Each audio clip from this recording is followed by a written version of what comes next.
दूसरा एक विषय है मरने के बाद व्यक्ति स्वर्ग में जाता है या नरक में जाता है, जाने कैसे? ठीक है ना? स्वर्ग में जाता है या नरक में जाता है, क्या पहचान है, कैसे जाने? आप लोगों को इस बात को एक शिक्षाप्रद सुंदर तरीका से आपको बता रहे हैं। एक बार की बात है, एक व्यक्ति हमारे सनातन संस्कृति की शिक्षा को अध्ययन करने के लिए, धारण करने के लिए जो हमारे भारत के सर्वोत्तम स्थान शिक्षा का काशी, वहां पढ़ने के लिए गया। उन्होंने 12 साल तक वहां पर बहुत सुंदर ढंग से आचार्यों के शरणागत होके अध्ययन किया, अध्यापन भी कराया। 12 वर्ष के बाद में उन्होंने अपने जन्मभूमि घर को प्रत्यावर्तन कर रहा था। 12 साल पर्यंत उन्हें नहीं आया था। उन्होंने कहा मैंने ज्ञान अर्जन करके ही आऊं। जब रास्ते में आ रहा था, उस समय में पैदल जाने आने का रास्ता था, पैदल आ रहा था। रात्रि संध्या, एक जगह पर संध्या हुई। उन्होंने सोचा आज यहां पर विश्राम करूं, कल सुबह फिर मैं घर के लिए फिर प्रस्थान करूं। जब रात्रि को उन्होंने विश्राम किया था, संध्या के समय रात्रि होने वाली थी, उस समय में गांव में एक कोलाहल सुनाई पड़ा, रोने का आवाज आई। जब रोने की आवाज आई, उन्होंने सोचा भाई यहां पर क्या हुआ, लोग क्यों दुखी है, क्यों रो रहे? जिस घर के आंगन में वो बैठा था, बाहर में आंगन में बैठा था, तो उन्होंने कहा, वो जो माताजी थी, बूढ़ी माताजी, उन्होंने उनकी नातनी की बुलाई, नातनी के नातनी जाके देख तो वो व्यक्ति स्वर्ग में गया या नरक में गया। वो पंडित जी 12 साल अध्ययन करके काशी से आए हैं, उनको ये बात सुनकर बड़ा आश्चर्य लगा। कब मैंने वेद, पुराण, इतिहास, उपनिषद सब कुछ पढ़ लिया हूं, सब कुछ अध्ययन किया हूं, व्याकरण शास्त्र के प्रकांड विद्वान हूं, आज तो ये प्रश्न का उत्तर तो मेरे पास नहीं है। इनको कैसे पता चला जे ये व्यक्ति स्वर्ग में जाएगा या नरक में जाएगा? और उन्होंने सहज भाव से उन्होंने नातनी को कह रहे जाओ देख के आओ, स्वर्ग में गया या नरक में गया। वो नातनी खेलते खेलते हंसते हुए माँ दादी की बात मानकर चली गई। जाके वहां से आई, कहा दादी दादी वो तो स्वर्ग में गया, ये तो स्वर्ग में गया। अच्छा स्वर्ग में गया, चलो भगवान मंगल करे।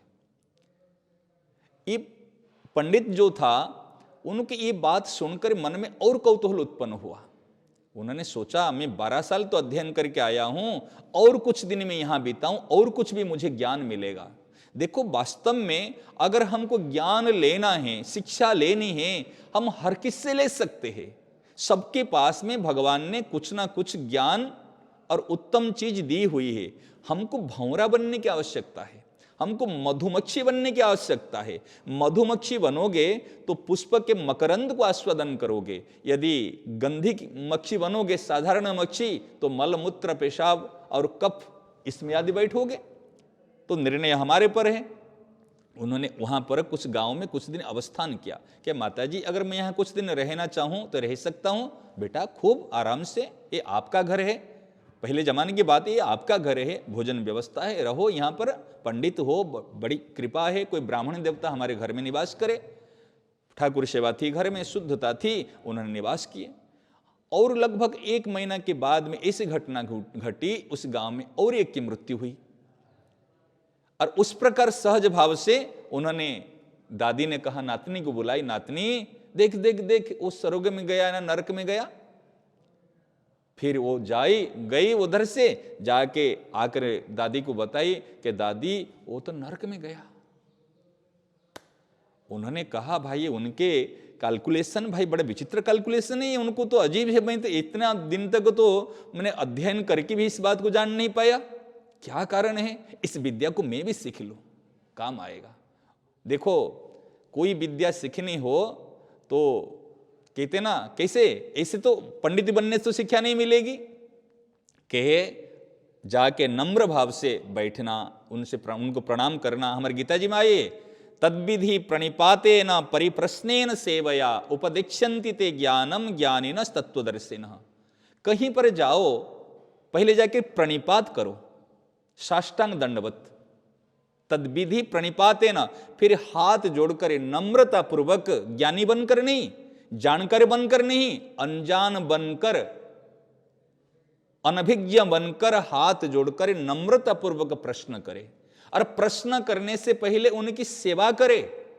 अगर सेवा संतों की, ज्ञानियों की उत्तम सेवा नहीं करोगे तो उनसे ज्ञान भी नहीं मिलेगा। तो उनको प्रणिपात करे, उनकी सेवा करे। और संतों की सेवा क्या है? संतों की आज्ञा पालन करना ही संतों की उत्तम सेवा है। आज्ञा समन ही सुसाहिव सेवा। तो और संतों को प्रणाम कर लेना की सेवा है। संत कैसे प्रसन्न हो जाते हैं? कहे प्रणाम, कहते संत प्रणाम कर संपुटे, अगर हाथ ऐसे जोड़ दोगे विनम्रता पूर्वक, वो प्रसन्न हो जाते। तो उन्होंने, पंडित गए, जाकर उन्होंने मां के सामने में, दादी के सामने बैठे कि दादी जी, मैं तो शरीर में ब्राह्मण हूं, पंडित हूं, परंतु आप ज्ञान में और अनुभव में पंडिता हो। जहां से ज्ञान मिलता है वहां से ज्ञान ले लेना आवश्यक है। मां जी, एक बात बताओ, मैं 12 साल तक अध्ययन करके काशी से आया हूं, परंतु मुझे एक ज्ञान नहीं मिला, वो व्यक्ति स्वर्ग में गया या नरक में गया, आपको कैसे पता चला? क्या मुझे बता सकती है? अरे पंडित जी, क्या बात करो, ये तो सीधी सी बात है। ये तो सीधी सी बात है। कि कैसी सीधी सी बात है? कि जो मरने के बाद में लोग कहते मर गया, अच्छा हुआ, एक कांटा चले गया, एक ग्रह था, एक काल था, ये चला गया तो अच्छा हुआ। जो लोग ऐसे कहते हैं और लोग प्रसन्न होते उनके मरने के बाद में, वो व्यक्ति नरक में जाता है। वो व्यक्ति नरक में जाता है। और जो मरने के बाद में लोग बहुत रोने लग जाते हैं। अरे सोचता है, लोग कहते हैं, अरे भैया वो तो चला गया, हम तो अनाथ हो गए, हम तो असहाय हो गए। ये बहुत सेवा करता था, दुख के समय में लोगों को अस्पताल ले जाता था, सबको सहायता करता था, ये बड़े काम, मन कहते हैं दूसरे की हित करता था। इस प्रकार जो व्यक्ति बाद में उनके गुणगान करते हैं, उनको चाहते हैं, वास्तव में वो स्वर्ग में गया है। पंडित जी ने सोचा, अरे ये विद्या तो शास्त्र में तो पहले थी, परोपकाराय पुण्याय पापम च परपीडनम, परहित सरिसु धर्म नहीं भाई, पर पीड़ा सम नहीं अधमाई। मैं तो रामायण में कई बार पढ़ी हूं, परंतु पढ़ते हुए भी, जानकारी होते हुए भी एक काम नहीं आया था ज्ञान। वास्तव में अनुभवी महापुरुषों के पास में बैठने से वो ज्ञान मिलता है, वो शिक्षा मिलती है। तब उनको पता चला भाई स्वर्ग में कौन जाता है और नरक में कौन जाता है। तो इसलिए हमको इससे ये शिक्षा लेनी है, जीवन में मनुष्य शरीर को धारण किए हैं तो कुछ ना कुछ अच्छा कार्य अवश्य करे, जिससे परिवार, स्वजन, राष्ट्र, देश और भगवान, हमारे पूर्वज, सब कोई हमारे पर प्रसन्न हो, सब हमारे पर खुश रहे, तब हमारे जीवन सार्थक है। पर हित सरिसु धर्म नहीं भाई, पर पीड़ा सम नहीं अधमाई। ये प्रकरण से इस हमको शिक्षा लेनी चाहिए। तीसरा प्रकरण है, क्या करने से क्या घटता है। ठीक है ना, जैसे चाहिए आप लोगों को ऐसे बता देते हैं। ठीक है, क्या करने से क्या घटता है। हमारे एक दोहा आया है, सेब चौपाई, सेवक सुख चाहे मान भिखारी। सेवक होकर अगर सुख चाहता है, भिखारी होकर अगर सम्मान चाहता है, इनको दोनों को कभी मिलेंगे नहीं। हमारा प्रकरण क्या है, विषय क्या है? क्या करने से क्या घटता है। मांगने से मान घटता है। अगर किसी को भी कुछ बार बार मांगोगे ना, आपका सम्मान नहीं होगा, आपकी इज्जत घटेगी, इज्जत नहीं रहेगी। दूसरी, अगर किसके घर में रोज ना आप जाओगे, नित्य घर जाने से प्रीति घटती है। बार बार किसके घर में अगर बिना बुलाए, बिना काम के अगर जाओगे, कोई काम नहीं जाओगे, गप्पे मारोगे, बातें ही करोगे, बिना बुलाए जाओ कि सलाह ही दोगे, तो उसमें आपकी प्रीति घटेगी आगे चलकर। यदि आपको कोई खराब संग मिल गया हो, उससे एक खराब संग के कारण में आपकी जो सद्बुद्धि है वो सद्बुद्धि घट जाएगी। खराब संग से सद्बुद्धि घटती है। और क्या, कभी क्रोध के समय में, जो क्रोध आता है, यदि उस समय में मन को हम समझाते हैं, मन को समझाने से क्रोध घटता है। कभी मन में आवेग आ रहा है, क्रोध आ रहा है, उस समय कुछ बोलना नहीं, चुप, मन को समझाना, अभी नहीं करना, क्रोध करूंगा अभी नहीं, कभी क्रोध आए कि अभी नहीं, कल क्रोध करूंगा, आज क्रोध आए कि कल क्रोध करूंगा। देखिए ना, आज का जो क्रोध है मन को उस समय समझा दो, फिर कल तक वो क्रोध नहीं रहेगा। सही ना? नहीं, मन को समझाने से क्रोध घटता है। और क्या, यदि पर नारी का कोई संग करता है, गृहस्थ के लिए अपनी नारी के अलावा अगर दूसरी नारी को स्पर्श करे काम भाव से, तो उनका तेज घट जाएगा। जो ओज प्रवाह है, तेज है, उनका तेज घट जाएगा। इसलिए इस चीज को ध्यान देना है, पर नारी पर धन स्पर्श करने से व्यक्ति का तेज घटते हैं। और क्या घटते हैं? जैसे कोई व्यक्ति बहुत सारे खाते, भीमसेन की तरह बहुत ज्यादा भोजन करते हैं, ज्यादा भोजन करने से बुद्धि घटती है, मंद बुद्धि हो जाता है, मंद बुद्धि वाला।